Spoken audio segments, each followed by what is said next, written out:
Okay, we hit record, and you know what that means, Jay.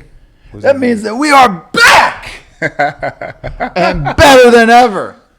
Episode 42. Yeah, it's episode 42 of We're Not Famous with Sam and Jernavis. This is the Jackie Robinson episode. Jackie Robinson was number 42. Yeah, did you know that? That's a little bit of baseball trivia. That's a little true. bit of African-American basebal trivia. See, I am up to speed with the culture. You're 2 months late. It's February. Oh, we're not celebrating Black History Month anymore. Black History. It's always Black History Month. Absolutely. And Holocaust Remembrance Month. Isn't that crazy? Black Jews. Yeah. Come on, man. We're connected. Yes, we are. But we have an amazing guest. I can't believe we got him.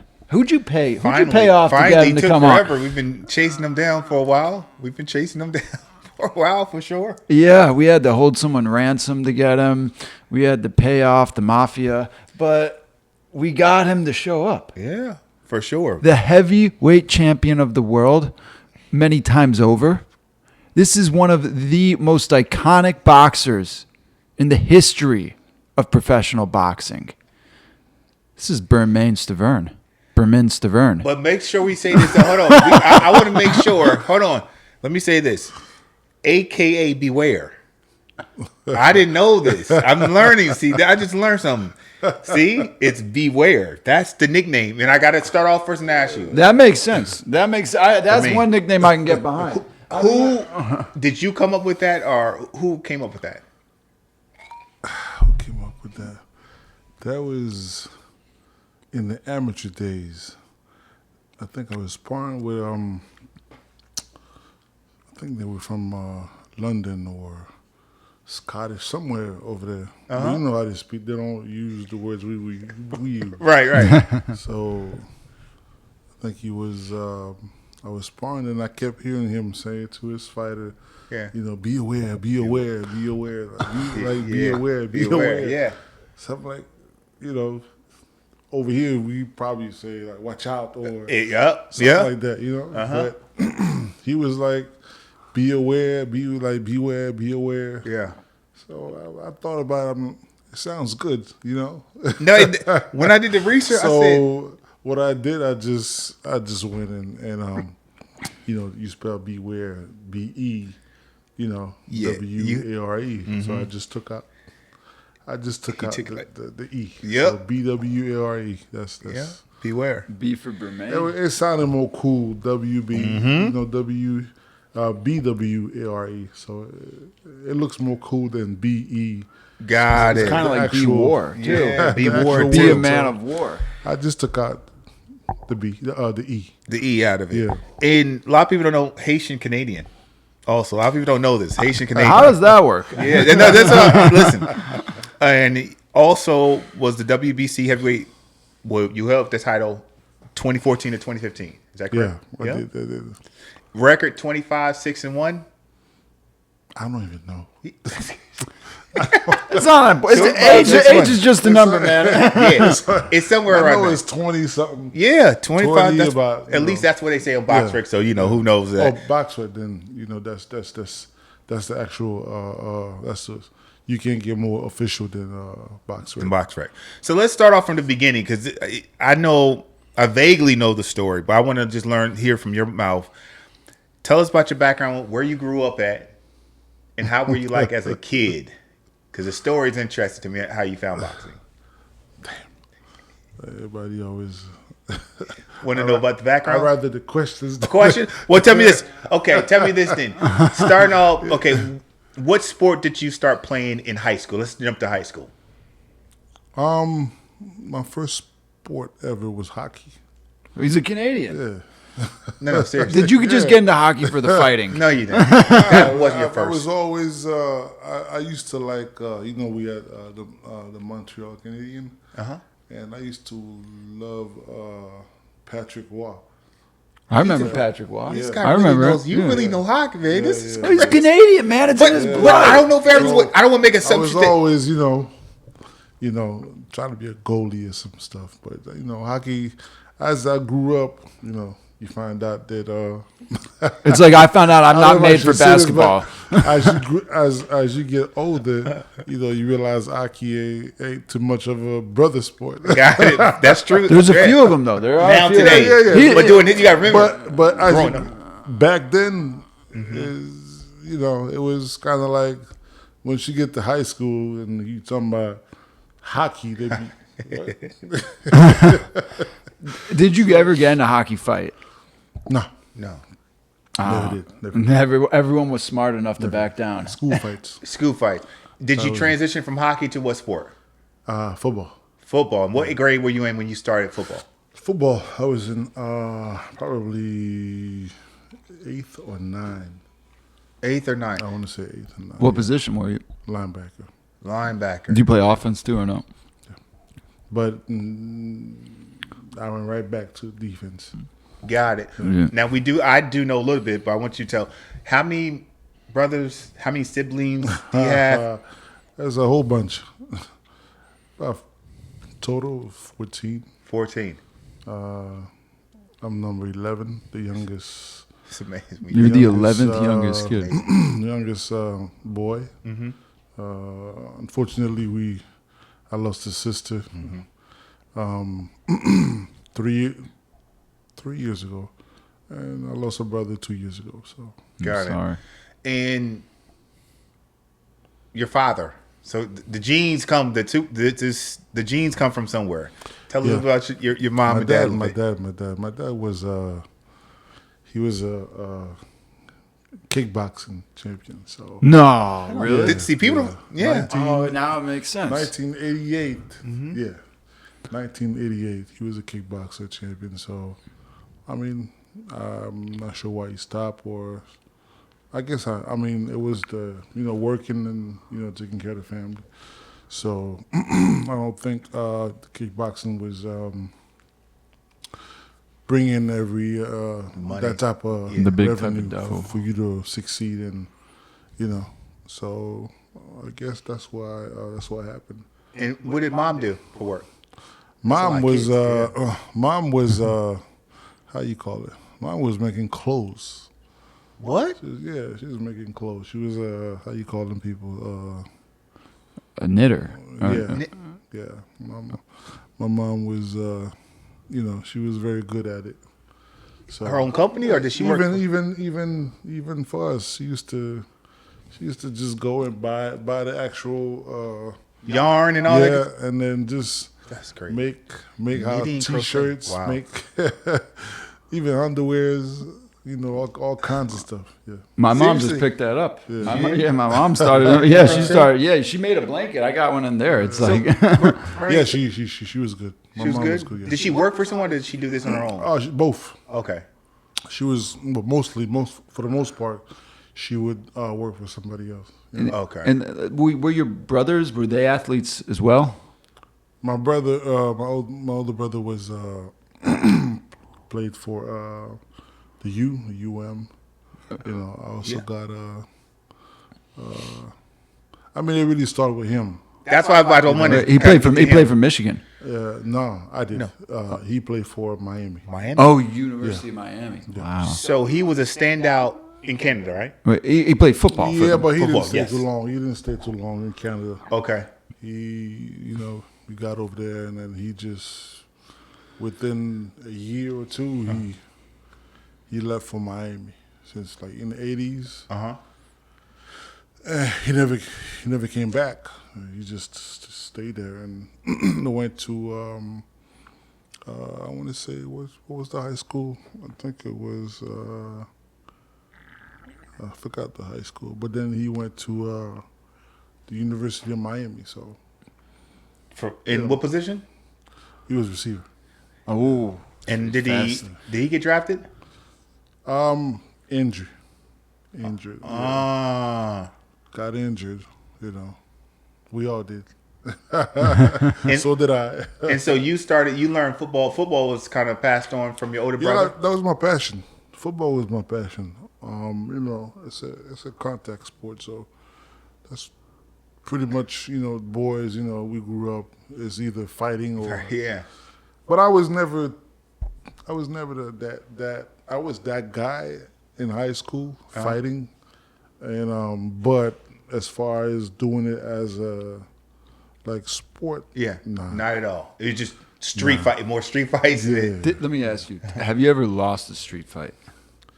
Have I ever lost a street fight? That you can remember, at least. I don't think so. I believe that. I never started it. That's why I can see that. I used to get bullied, you know.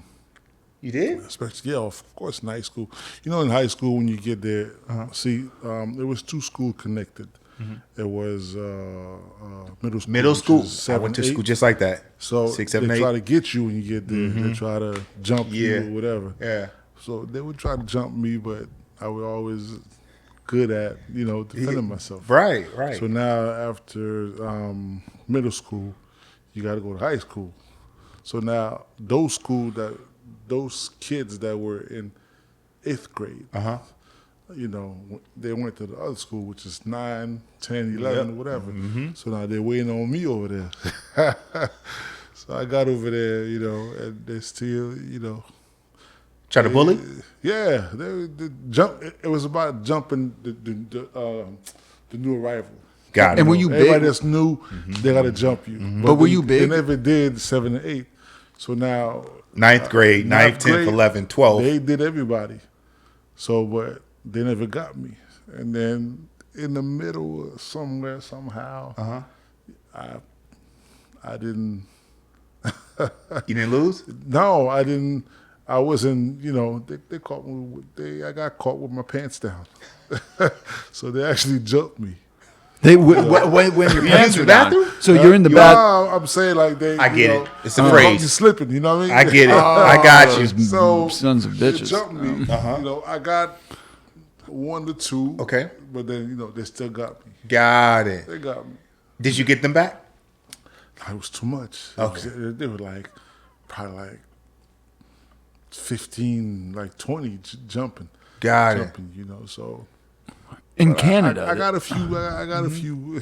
I got a few. And you didn't do the revenge? The revenge? No, it was. Okay. It wasn't something that was with gangs or anything or something. Okay. No, they were. They had gangs.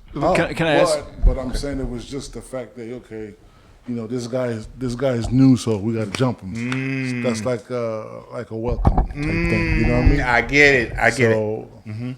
But for 2 years they never did. So, but then the next year they did. But then I remember I got this this huge fight because there was a multicultural at the school I used to go. It's Haitians, Greek, Jewish, Lebanese, and there was a lot of people. So the older brothers used to come and listen. It was. We're talking about your family.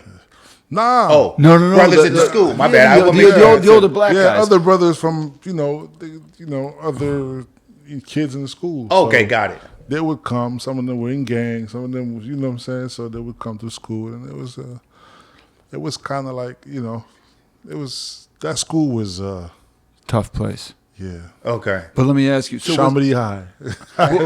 but did the brothers stick together against some of the other races that were there, or was it?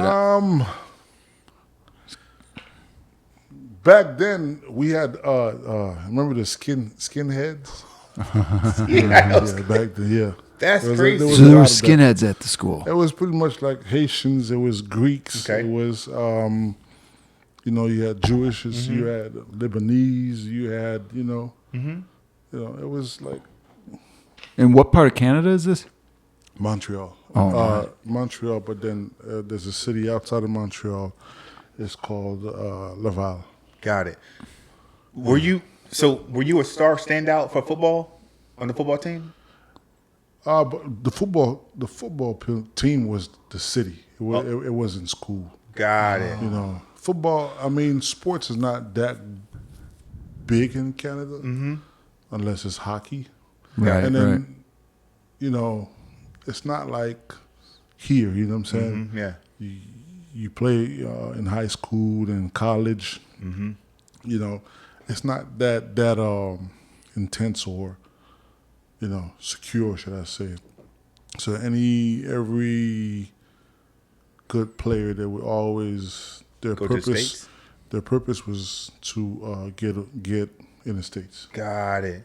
And is that what happened with you? You left. Yeah, I left. I left and I ended up in Michigan State. So, that's when for football. Yeah, that's when I I was trying to do what everybody was doing. Yeah. So, Was it a full ride, partial, or? No, it was a good ride, but I didn't make it. Got it. No, that's huge. Did your brother help you get the workout or Nah, he was in Miami. I was all the way up northeast. So how did Michigan find out about you? Michigan State. Is what? How did they find out about you, Michigan State, about your football skills? Oh, that was I had my brother help me out with this. Got it. Okay, got it. Because his brother. So he told a coach or something, and then Yeah, he had connection. Okay. And I tried for Miami. It didn't work. Okay. I got refused. And then Michigan State gave you a chance and stuff like that. Which was the biggest school. That's what I was about to say. But at the time, Yeah. I wanted to be in Miami with my brother. Got it. Yeah. Got it. And was he training you, like in football? When you came? Not really. Over? Not really. Not really. So this is just genetic. This is just. So did you lift weights or Only when I really like everything was different. Okay. From Canada, it was when you get over here, the training was different. Mm-hmm.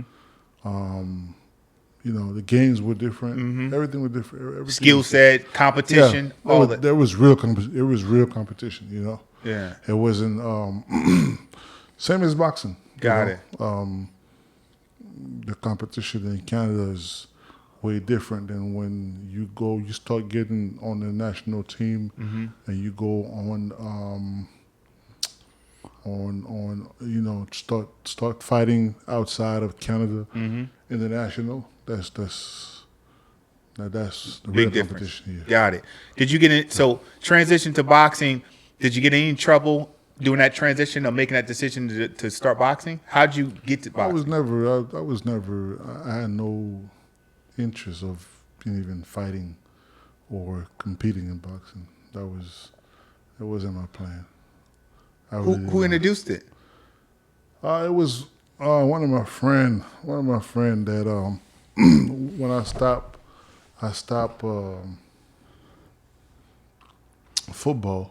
I wanted to do some boxing workout because I heard it was the workout, to Gotcha. lose weight, stay in shape, Yeah. whatnot. So, I went to the gym and I think I trained for like a year and a half. Mm-hmm. But in my mind, I wasn't going to fight or do any kind of At all. You didn't even think. Wow. you weren't sparring or anything? You a little bit. Even sparring was. I didn't like getting hit like that. You know what I'm saying? So, but then I started sparring, but I still didn't want to, fight, Okay. compete. So Who helped you get to that decision to compete? Someone it poured was life it in was you. it was a trainer. His name is Mike Muffa. Mike Muffin. Muffa. Muffa. Yeah, it's just in case he sees If he sees Mike. it. So and he was always making fun of me, like when am I gonna fight? Are you gonna fight? Yeah. So Yeah. everybody was like, I should fight. And then I finally had my first fight, which I fought the winner of the Golden Glove. You're now in the States. I want to make sure. Are we in? No, in Canada. Okay. But and you're And I went back to Canada. and you're in your 20s now, or 19. 19 years 19. old. Okay. When I first started to train boxing, I was 19. 19. I fought a year later. Yeah. And how'd it go? You fought the winner of the Golden Gloves. I did good. At the time, it was points, Okay. and the fight was 4-4. So at the time, when it's like 4-4. They go to who threw more punches, and I remember he threw 56, and I threw 54, so he won. Bastard. But then 2 fights later, I fought him and Again? And put I him to fought him sleep. and I won. 'Cause I lost my first fight. Okay. My first amateur fight, I lost. And how many amateur fights did you have? Jeez, how many fights did I had? I think I want to say about 50, Before you turned pro? 50, 45, something like that. But let me ask you. So you didn't really want to do it at first. Then you did your first amateur. Were you hooked on it after? Were you like, this is God's calling. This is for me. I thought, Yeah. The only reason why is because I fought the Golden Gloves champion, Yeah, like you said. the Golden Glove champion. I think he had probably 30 fights or something like that, and that was my first one. So it wasn't novice. It wasn't like open and novice. They just When I put you saw in the with- fight, I actually saw the fight. I was like, man, You did pretty, I did good. Yeah. You know, so I was like, okay, let me try to do this. But then when I lost, in my mind, I was like, I gotta fight him again. So I gotta, Yeah, right. You know, I need that win. So Right. I trained, and 2 fights or 3 fights later, I fought him, and then I won. And then did you go on a streak of winning?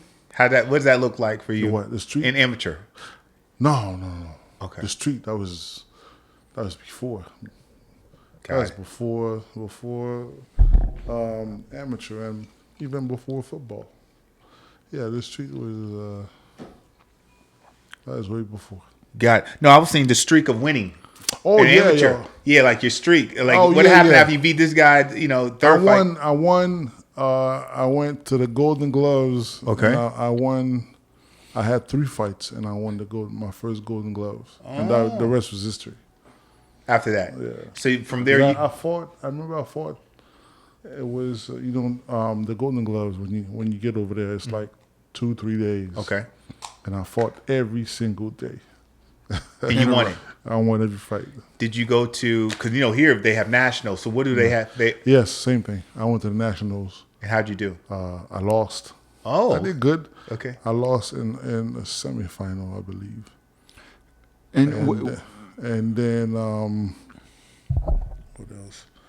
I think the next one I did win. so was your father around to see you start boxing? Nah, he was not like that. But He supported you, though. you know, parents like that, they be working a lot, so they don't have time to, assist their kids. And they got 13 other kids too. Yeah. So what coach put you underneath the wing? Somebody put you underneath their wing. Who was that coach? Who was that mentor? Amateur wise, I had a couple ones. I had Mike, like I said, and there was another one, Sylvain. Sylvain was it's funny because I talked to him not too long ago. Okay. But So you had some mentors, some people and stuff like that. yeah. Okay. Yeah. And then from there, somehow you got on the national team, right? How'd that come to life? Was that after Golden Glove winning that? Yeah, Or yeah. you just get an invite, or they say, hey, No, you got to fight. Once you win the Golden Gloves? Golden Glove, Okay. which is the province, like the states. If you win the province, then you go to national. So now, the That's national, crazy. that's the best of the best, right? to represent. You know what I'm saying? To be on the national team. But it was cool. So when I got on the national team, then you start traveling. Traveling and stuff. And you fight, in Europe and all kinds of places. That was cool, and it gave me a chance to see the world. Yeah. Places that I never thought I would have saw. So it was cool. What was your favorite place you saw? Favorite Went to a lot, man. We talked about this on these guys. Where some places Crazy you went? place. Favorite He place. went to like some You really. talking about amateur or pro? Let's keep Olympics. I mean, on the national team. I want to say.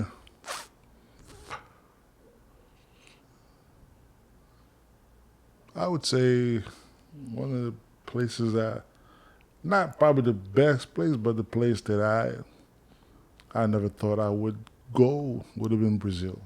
You went to, because it's because you like Brazilian women, yeah.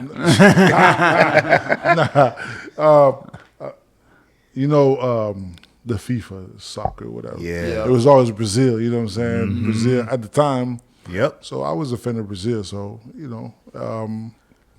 I could say that I had the chance to go to Rio de Janeiro and Sao Paulo. I want to go. I had a chance to see a lot. I went to Finland, Russia. I mean, you showed me pictures. Russia, I went as a pro and stuff like that. But so, what year did you turn pro? I turned pro in July 7, 2005. How old were you?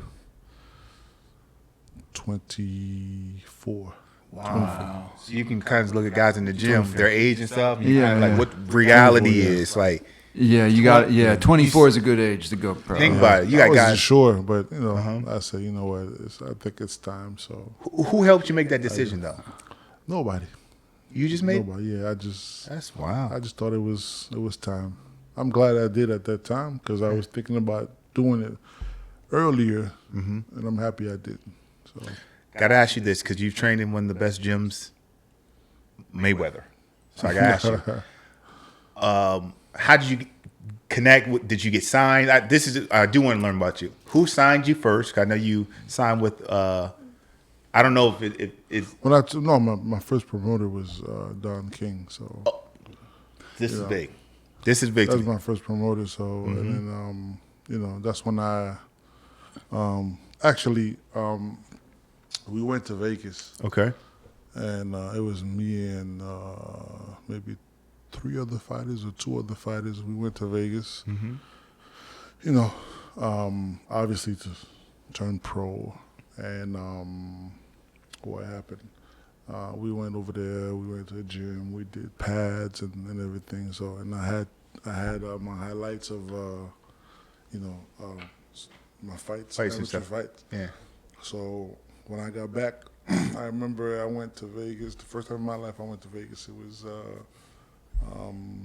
March. Was it March 2003 or 4? Anyway, around there. Mm-hmm. So I went there in March. No, I lie. I went there in October. October 2003 or 4. I don't remember. We went there, and then we came back. I gave my highlights, CDs, and everything. The next thing you know, I had a manager at the time say, "Hey, we got a couple offers, and first one I think it was Top Rank. Oh wow, Top Rank. That's huge, man. Yeah, wow. Wanted, and then I think I was going because the manager I had at the time was working with Top Rank. Okay. So, but then Don King showed up. That's crazy. This is amazing. Yeah. He showed up with a better deal, and I took the better deal. That's huge. So you got to meet. This was in person. Did you? Okay. Nah. How was the first experience meeting Don King? How was that experience? You seen him working with? I mean, it was. What can I say? I mean, it was.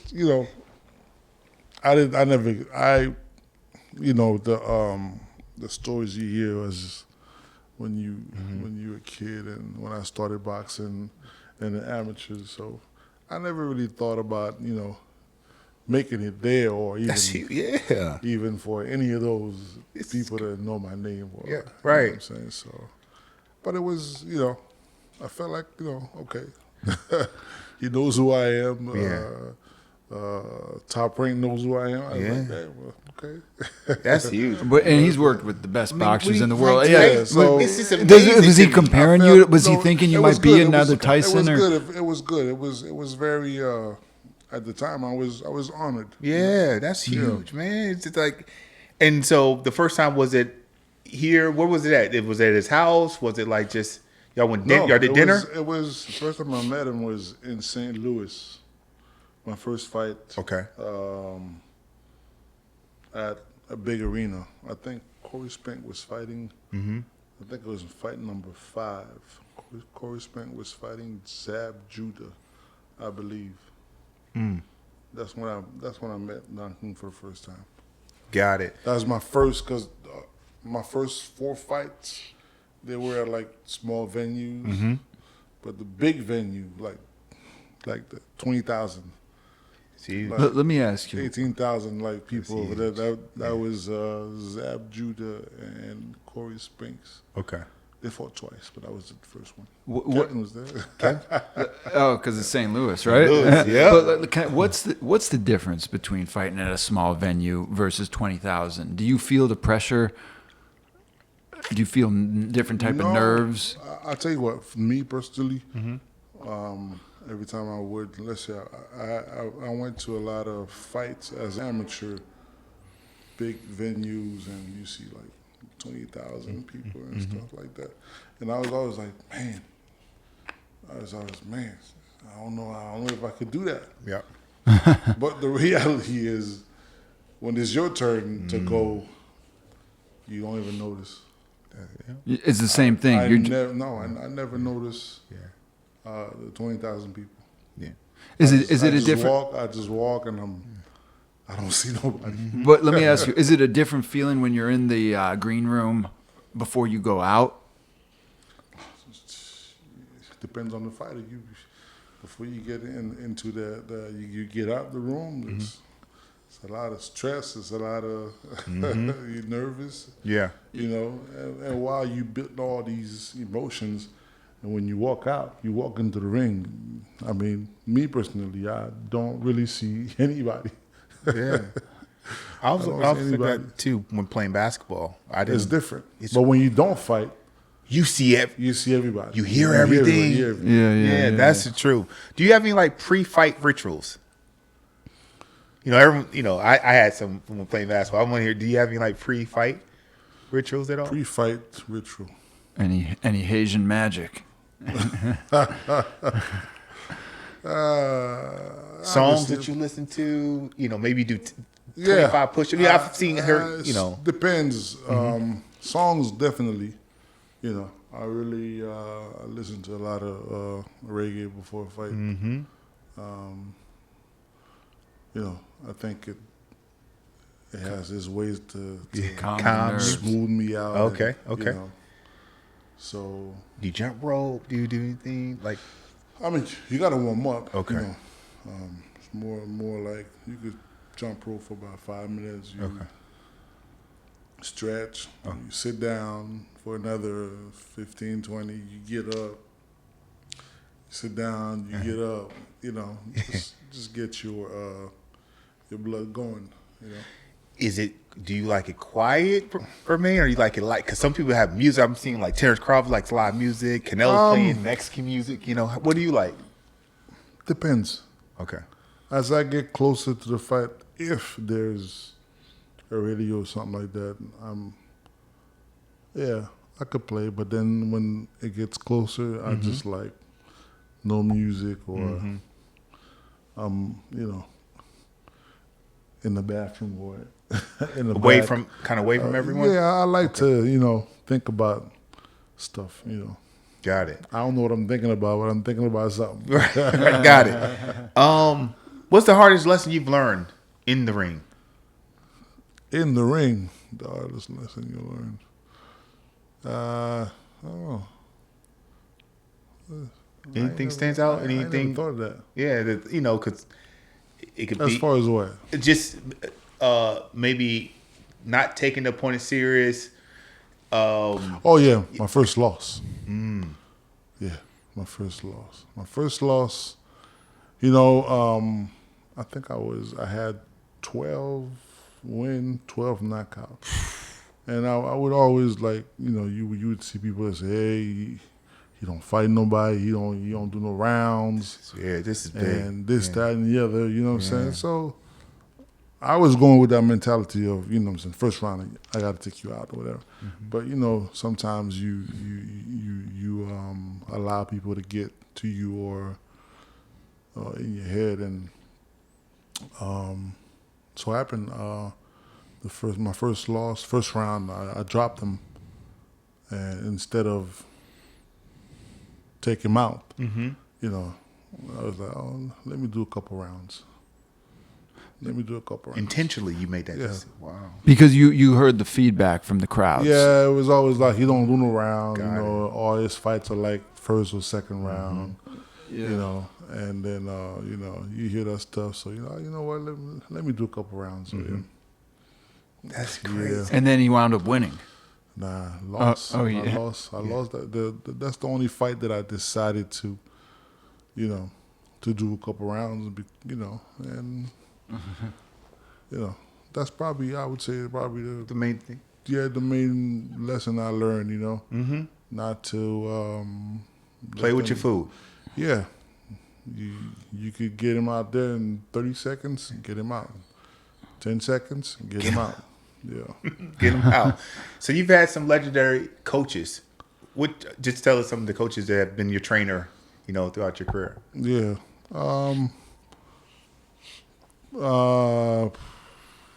Professionally or professionally. Yeah, now we're professional. I always had the same one. I always had the same one from the time I started. I turned pro. Mm-hmm. I always, which was Don House. I always had him. He's trained. He's been won the title and everything. And then to Mooney. To Mooney, yeah. And Don House has trained other big time fighters too, right? Yeah, he had Kid Diamond. He had Zahir Rahim. He had a couple other fighters. I can't remember them. Oh, Kevin Kelly. Kevin Kelly. I do know that name. I know that one. He had a couple other ones too. Toughest opponent. Toughest opponent. Chris Arreola. I've heard you say that to Mooney before. Oh, you beat him twice. Yeah. But he was. What was so tough about him? He's just. Arreola's just like a bull. I think it's probably the only fighter I hit him with everything I had, and he's never backed. I mean, I'm talking about the first fight we fought. Mm-hmm. I was hitting him with everything I had, mm-hmm. Especially after the knockdown in the third round. Mm-hmm. I was hitting him with everything I had, and it was at some point it was like, man, do I hit or? Right, you questioned. Okay, you questioned I was yourself. questioning myself. Got it. And then but mm-hmm. if there's one fighter that probably had the biggest heart or balls, it would be him. Arreola. Yeah, And but he was like he was this way throughout his career. Yeah, Got it. He was known for. And was that when did you win? Did you beat him to win the WBC? Yeah, I fought him twice. I fought him the first time. you defended your title against him. No, I fought him twice. I fought him the first fight was to fight for the title. Okay. And then I think Vitaly Klitschko retired, and then we ended up fighting for the vacant fight title. Got it. Yeah. Got it. And then it was supposed to be the winner between me and him was supposed to fight Klitschko. Mm-hmm. And I was like, okay. Then that's a huge fight. after that, Klitschko retired. Okay. So now I'm like, okay, who I fight? And then they came out with, I got to fight Ariolo again. I was like, oh, shit. You didn't want to do it. You just went through a war with him. Like, you just went through a war with him. You'd rather have fought Klitschko than him. I mean, I like I said, I hit him with everything I had. Okay. Everything I had. Right. My man would never. I mean, he went down, but he got up. Yeah. And it was just like I never hit him. He was. Yeah. He's tough. Yeah. So I got to ask you about sparring, and you can jump in because I wouldn't because it's going to transition. So what is because you've sparred some. I mean, legend. Can you just let us know the legends you sparred, and then the rounds. How many sparring rounds do you think you would do weekly? Or doing a camp. My first big sparring was Sam Peter. Sam Peter. Yeah, Sam Peter. Yeah. That was I was kind of nervous. It was my first time fight, and then he was about to be he was champion. He was already champion. He was not champion. The first time it was for James Stoney. He was fighting James Stoney. So yeah. Yeah. And who else you been in there with? I've been with a couple. Oleg Maskayev. I've been with the quiet man. I forgot his name. What's the quiet man name? John Ruiz. Yeah. Who else? What's the big? Jamil McCline. Okay. Been with a couple. I mean, I've been with the Polish guy. I forgot his name.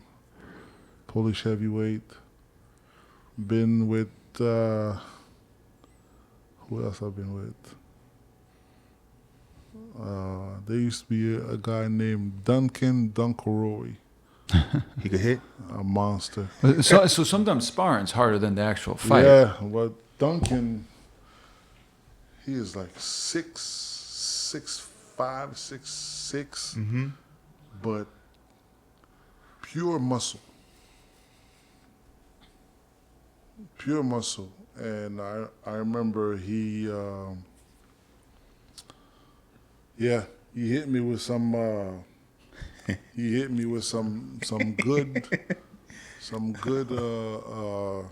good punch. So yeah, probably that's probably the only sparring like that.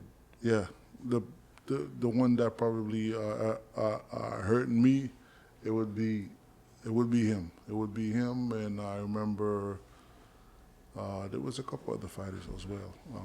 Did you go with Fury? Did you ever do it? No, I never. Okay. I never Fury. No, okay. Not Fury. I did Parker. Parker, which is starting. Parker. Yeah. Parker. We had some good rounds. I can't think about the one that beat the Mexican guy that beat Joshua. Ruiz. Yeah, I fought him too. Was he tough work? Yeah, he's a tough. I can tell. Yeah, he's tough. That guy hits hard. Yeah. What do you mean? He beat Joshua. Yeah. Hey, what about Joshua? You ever move around with him? No, but I met him. Cool guy. Okay. He seems cool. The first time I met him was he was still an amateur, and then I think they came. The England team came to the gym, Floyd gym, and he was, Let me ask you, what did you think of the Joshua Paul fight? Jake Paul. I mean, moneymaker, yeah. It went the way it was supposed to. Yeah. The only reason why he lasted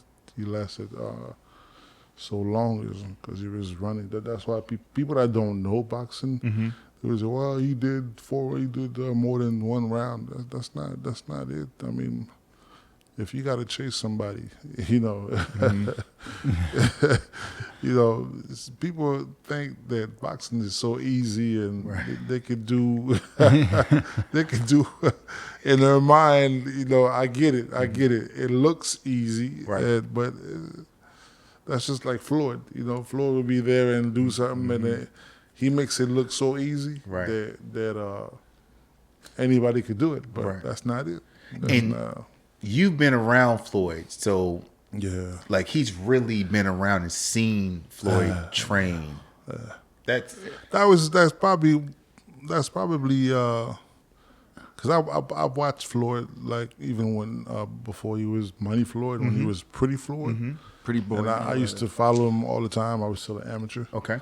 Ever since the Olympics, so I was always watching him, and you know. But How'd you get to the gym though? When I got to Vegas and to see him working out, and that was like a life I changing. was like, what the hell am I doing? Really? Because he works so hard, or what? Yeah. One thing you could do is fight. Wow. You know. Does he talk a lot of shit to people in the gym? Yeah, of course. Everybody talks shit. To you. I know, but he seems next level. You know, I talk shit as well. I talk shit as well, but you know, it's always a good thing. You know, you can't be too quiet. You know, you want to sell, you want to make it more. You know, you want to make people believe that you got a problem with your opponent, but you don't. That's crazy. Now, that's crazy. I mean, you said some of the craziest stuff I ever. I was watching some of your press conferences. Yeah, but that's. Is it acting? Be honest. Huh? Is it acting? Mostly, yeah. But if you ask me what I say, I can't remember what I. You come up with it on the spot. Yeah, I mean, I don't remember. Got it. But that's that's the difference between. I can't think of nobody I had like a real problem with. Okay. Like, I can't think of anybody I had a problem with. Like, what about that one clip? I remember Mooney said something about the guy Miller. You gonna beat him up in the gym? But that was something different. That was, so I didn't know. Cause you never got to fight. Did y'all spar? Or, I mean, no. Okay. No, it wasn't. Oh, I mean, but I saw him after. Okay, it's cool now. It's cool. Okay. It was at the moment. It wasn't anything serious. No, it wasn't. Got it. Was it staged? It wasn't staged. It wasn't serious. Got it. It's not something serious. Got it. What's your worst injury? Worst injury? I know you had some surgery. I just want to know what. Yeah. Amateur. Is it amateur? I think it's oh yeah. Right here.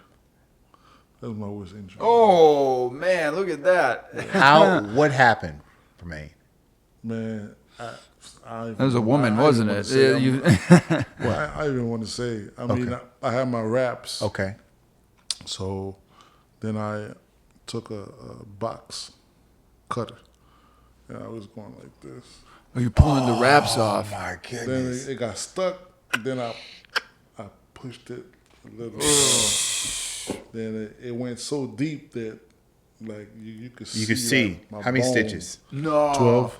12 stitches. 12. 1 week. Pinky finger. 1 week before the nationals.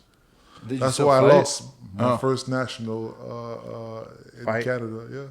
Yeah. You know what I went and because you know the doctor's supposed to check your hand to see if you're injured or whatever.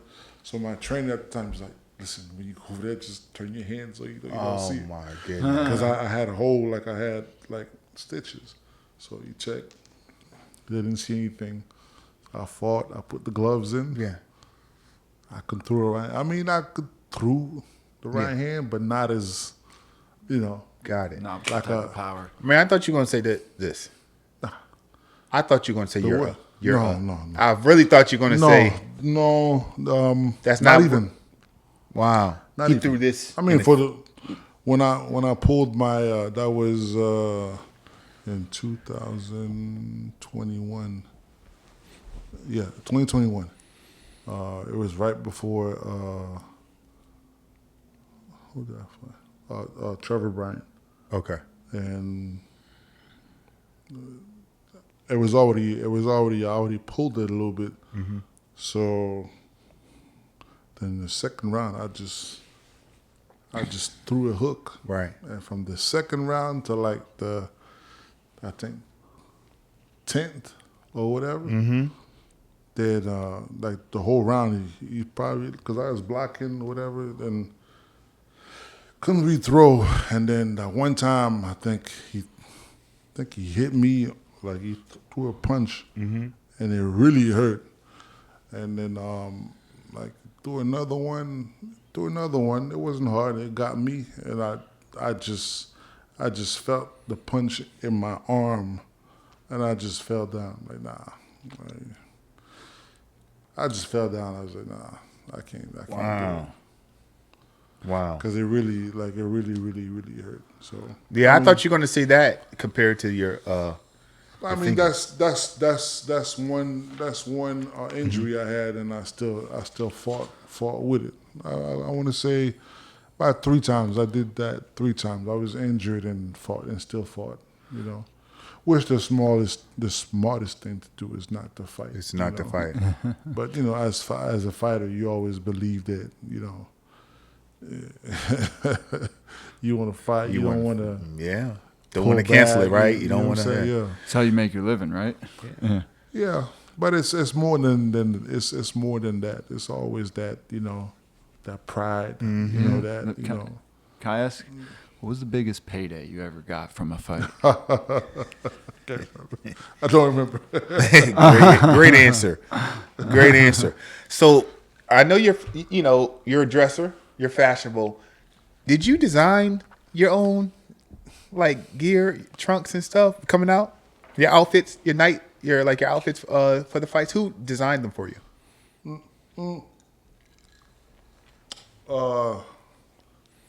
It was actually Don House. He's he did that for you too. the first one I had. It was it was made in Canada. Okay. It was like a bear skin or whatever, and then I had another one that was like a gladiator. Mm-hmm. That was Don House. Got it. House is pretty good With that type of stuff. That's what he was always doing that for different fighters. You tell him what you want, and he'll do Does it. he charge you, or he just does that for free? Does he do that for free, or do you charge? I don't know how you would do it with the other one. I'm assuming. Yeah. But he would, design. There's a few fighters that would call him and ask him to do it and stuff like that. To do it. What's your cheat meal after you win a fight? Well, he's a heavyweight, so you could Cheat. Do you have a cheat meal? But you don't really have to watch your weight, like right? a cheat meal. Like immediately after. I did. Okay. Watch my weight. I did. Oh, you did? Yeah. So how much weight did you have to typically lose doing a fight camp? The most I did fight camp, was probably 30. 30 pounds. Wow. Was that tough? It's not tough because once you're in camp, you're not home. You're not in your environment. So only thing you do is train. So you could do that in about 2 weeks. Got it. You go and run every day, which I used to do. Okay. Run every day and gym every day. Cut off. Weight just rolls off you. Got it. You'll shave it off real quick. It depends. But if you're not disciplined, also, you can still, go and get some cookies. Some, That's you know what I'm saying? But pretty much when you're in camp, not personally me. I mean, if you're not home, you're not home. Camp is different. The food over there, what you drink, what you eat is always different. Did you have a chef, or did you just? No. Okay. No chef, no. You just cooked your own meals, or you just went out? Sometimes I would, or sometimes I would go to prep meals. And Okay. Stuff like that. You know what I'm saying? So, And how much time do you usually have between fights? depends. Year? Depends. When I first turned pro, I would fight every. I remember I fought like 3 fights in 4 months. Oh wow, that's almost every month. Yeah. Huh? Because I was getting knocked out. I was He was building his record up. knockouts Yeah, in the first round. You know what I'm saying? So 30 seconds. Yeah, that's not much of a fight. you fight. The more knockouts you got, you know what I'm saying. You fight more often. The more people want to see. Yeah. What's the best? Oh, go. But I'm just curious what you like. So, but then as you get older, you take more time off between fights. Yeah. Depends. Once you get into the elite, and like the top 10 or whatever, you don't fight as much. Okay. You know? Is that intentional? I mean, I don't think it's any good to do. It's not any good. I mean, if you're a top 10 fighter, you rank top 10. There's no point for you to fight like 3 fights in a year, which it could happen. But once you get into that, you know, top 10 prize fighting, you want to, you know, you start getting a fight or 2. Okay. About 2 fights a year. Okay. You know, then you get to some kind of elimination, getting ready to fight for the title. Okay. You can fight another tour. You know, about 3 fights, 2-3 fights a year. But you don't want to do too much. You know, you still want to keep that, you know, that title fight and get ready for that title fight. That's you know? right. And but that's crazy because that's like, you know, most people go to work every day, right? Like you're getting the big payday 2 or 3 times a year. Yeah. So what do you do in between? Do you do anything in between? It's boring. I'm about to ask you that. Yeah. And how do you stay focused? Did you stay in the gym? Or I mean, after a fight, usually. But again, when you start, when you just turn pro, you fight, you win, back to the gym. Got it. You know, because you got like 8 fights, 10 fights. Yes, you know. Again, once you get into that prize fighting, you know, you could take a week off. And even when you're off, you still got to go for a stroll, like a run or whatever. You know, It's just stuff part like of your that. habits then. You know, but it's not the same intensity like you're in camp. You know, you got to let your Body. rest, recuperate. You know, What's one fighter or boxer that you've always wanted to fight, but you weren't able to fight during your career? Was there anyone that you like? Nah, I wanted to fight. Chris Arreola, when I fought him. That's big. No, that's huge. No, I was just At the time, he was the man. You know? He fought Klitschko, and you know he was. I think he fought Klitschko, Jamil McCline. He was fighting like he was on the run, like okay. And then you know, I was always like, damn, you know, maybe one day you That's never big. know. Yeah, that's big. And then out of nowhere, You got out the of call. nowhere, you know, I fought him. Were you? But that's a fighter that, you know, I fought that I always wanted to fight. Got it. Can I ask about Wilder?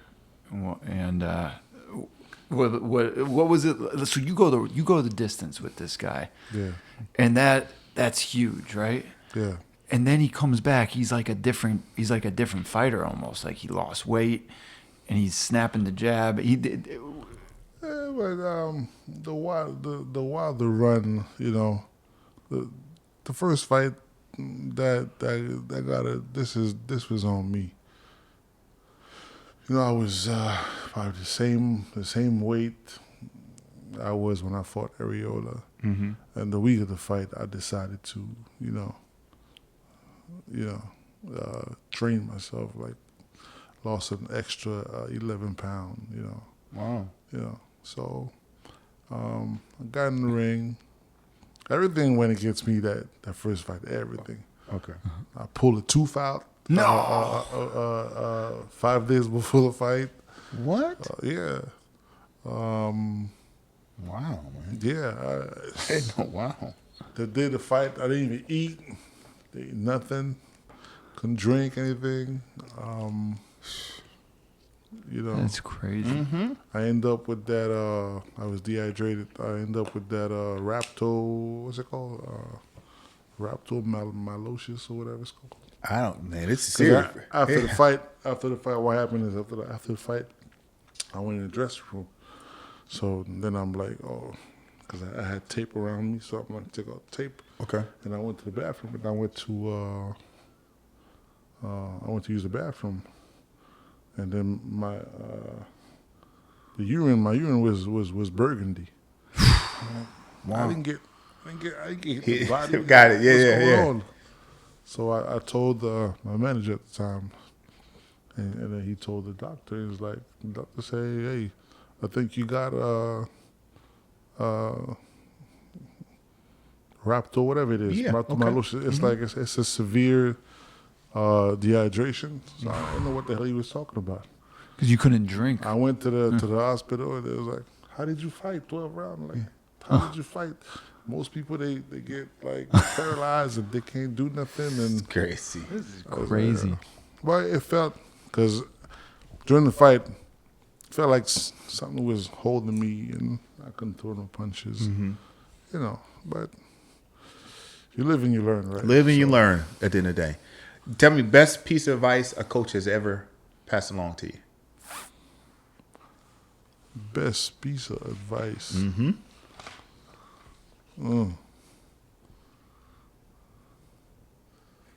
Well, I got one. I just forgot what it was, and I know I can't believe I forgot. But I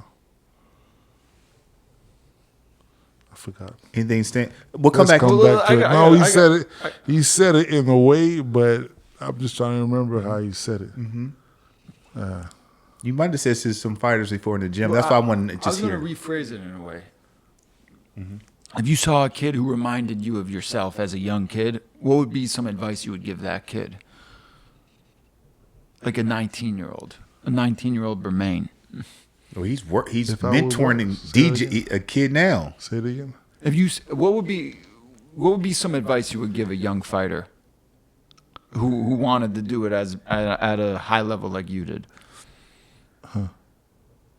Just tell him some of the stuff you tell DJ in the gym. You've been working with him, training him. Weights. I don't know.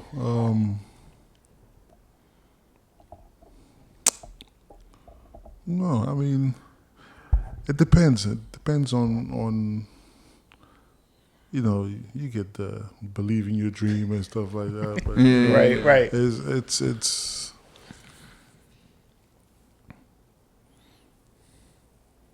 Do you believe in that? what I can concept? say about that. The advice that somebody told me.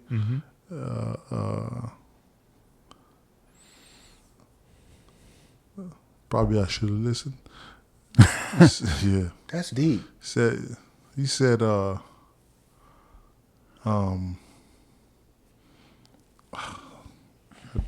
just remembered, I just forgot. He said, don't let my loyalty get in the way of my success. Wow. Wow. Do you feel you're a very loyal person? Yeah. Okay. But this At coach times, is yeah. I can say at times, yeah. Okay. You seem like you have Yeah. you have a small group from The inner what I circle. know of you. Because that's the reason why. 'Cause Okay, got I it. used to have Entourage? I used to have, you know, a lot of, you know. You had an entourage? Yeah, I used to have a team. I can't even see you like. Let me be honest with you. From what I know now, knowing you, I can't even see you around a lot of people. I'm just honest with you, I've seen man. him roll with some of his crew. But No, that's a even when I did back then, I had the crew. I was always like, you always see me like on To the side? like yeah, Okay. Got it. yeah. But the coach is telling him that if you want to make it in this world, you got to look at opportunities and look out for yourself. Yeah. Yeah, just to use wisdom. Make sure whoever is around you is adding some type of value, right? Yeah. You know, at the end of the day, I think that's huge. So now we're gonna do some rapid fire questions. I know you're a deep thinker, so Bermane, you can't give me one. You can only do either or. Okay, my friend? Either or. All right? Let's do it. Okay. First one, in their prime, who will win, Tyson or Ali? I know he's a fan of Tyson. I don't want to hear it. Tyson or Ali, only one. In their prime. Yes, sir. I got to pick one. Yes, sir. Just one. There's two answers to that. I know this guy. I know. In your heart, who? But there's two answers to that. There's who I'll put my money on, my money on, and who I want to win. Okay. Put your money on. So who would you put your money on?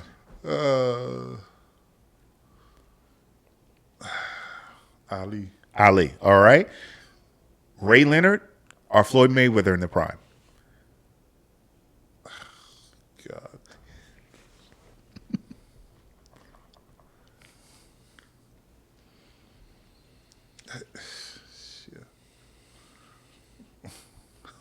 I love it. I love it. That's In their prime, Leonard or Mayweather? same thing, you know. Who would you put your money on in their prime? My money. Money on.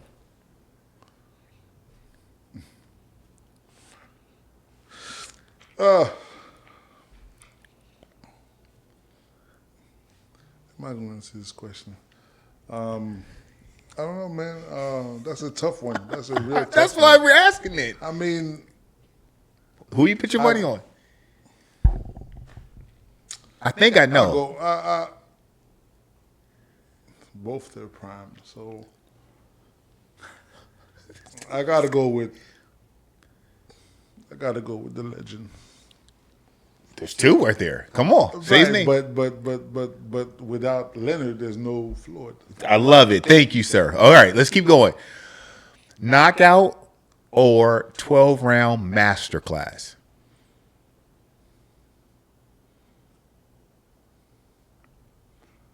Depends on who.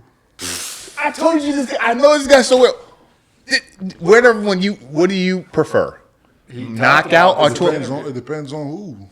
Well, I mean, do you prefer one of them? Oh, you're talking about me? Yes, sir. This is for you. Yeah. Knockout or 12-round masterclass? Depends on the fighter. Depends who I fight. I told you this guy. I told you. Which one comes to your mind? I would say knockout for you. Yeah, but sometimes you go 12 rounds and then it's a master, like it's a masterpiece. Okay. It's even better than the knockout? Yeah. So do you prefer? It's more Depends. satisfying. It depends. Okay. Defense or offense? Defense. Oh, okay. Interesting. Here's one for you. Wu-Tang Clan or Outkast? Wu-Tang. He didn't even think about that. Sade or Bob Marley? No. Oh, what? Sade or Bob Marley? Oh, man. Talk to me, brother. Come on. No, I'm not answering that one. Oh, he can't. I plead. How you say it? Drink Plead- champ? yeah, Drink champ. What about Wycliffe? What about Wycliffe? And who?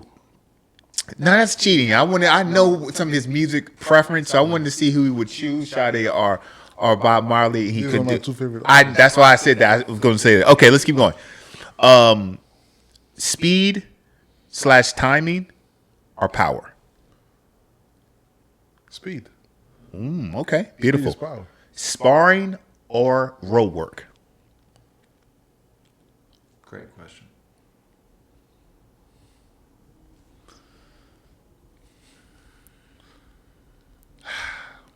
It would depend on the day. Come on, man. Which one? Sparring or road work?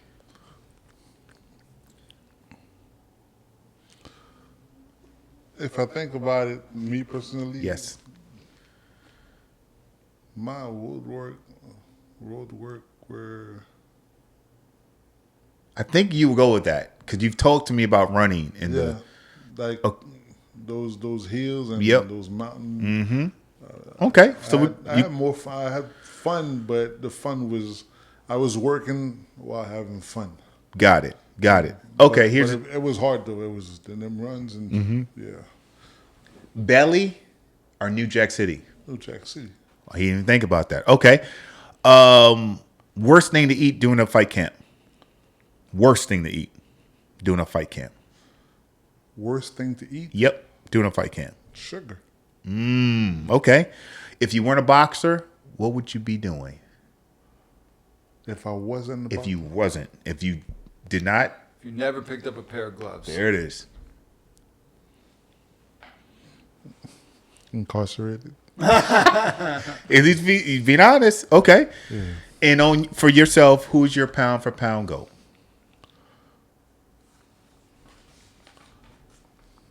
I think I know, but I wouldn't. Right now or both. Well, I'll do both. Okay, I'm do both. Out right now. Would say both. Pound for pound. Yes. I mean, he's coming back, so I got to go with Floyd. Okay, Floyd. Yeah. And then what about for Mike Tyson? Mike Tyson. That's what I thought you were going to say. All right, last questions. Do you think you're famous? Famous. I wouldn't say famous. Recognize me, yeah. Okay. But not famous. What is your definition of being famous? I don't know. That's a tough question. I mean, my definition of famous. Yeah, being famous. I mean, it's, you get, you walk somewhere and people recognize traffic. Yeah. Those streamers, iShow Speed and all these guys. It's crazy. These guys are famous, like Michael Jordan. When I'm pretty sure when they step somewhere, it's people notice. Everybody pause and everybody want to get pictures and so it's not really. Let's say when I fought, after the fight, you get like a crowd of people taking pictures versus me going through groceries and you get that attention there because that's what you did. But as far as, let's say, Shaq or Tom Brady walks, I actually saw Tom Brady not too long ago, and I noticed him from the back. I said, he walked like he's, who is that? So when I walk, as soon as he walked into Whole Food, okay, stop. Everybody was like, that's here in Florida. Yeah. Wow. Last question: what do you want your legacy to be? Legacy. Legacy. My legacy. If I do have a legacy or any kind of thing, it would be for probably inspire these kids in Haiti. Yeah. So, cause you're the first. Are you the first Haitian heavyweight? Yeah. I would. Yeah, I would say that. I would say. If I could inspire anybody or anywhere in the world, I probably would want to give some kind of hope or for these kids in Haiti. Love it. Beautiful. Bermane. We can talk to you for another couple I know. hours. We've been going for this. I want to go. There's a lot of different rabbit holes I want to go down, but I got to respect your time. We'll have you back. Will you come back? Yeah, of course. Love this was amazing. This was We're Not Famous with Sam and Jernavis. Where can we follow? Where can they follow you at? Also, and we'll tag you and everything. Yeah, we'll tag you and everything. It's basically my name. Got it. My full name. Yeah. All right. It's easy. Until next time. Until next time. This was episode 42. Pleasure. Signing out.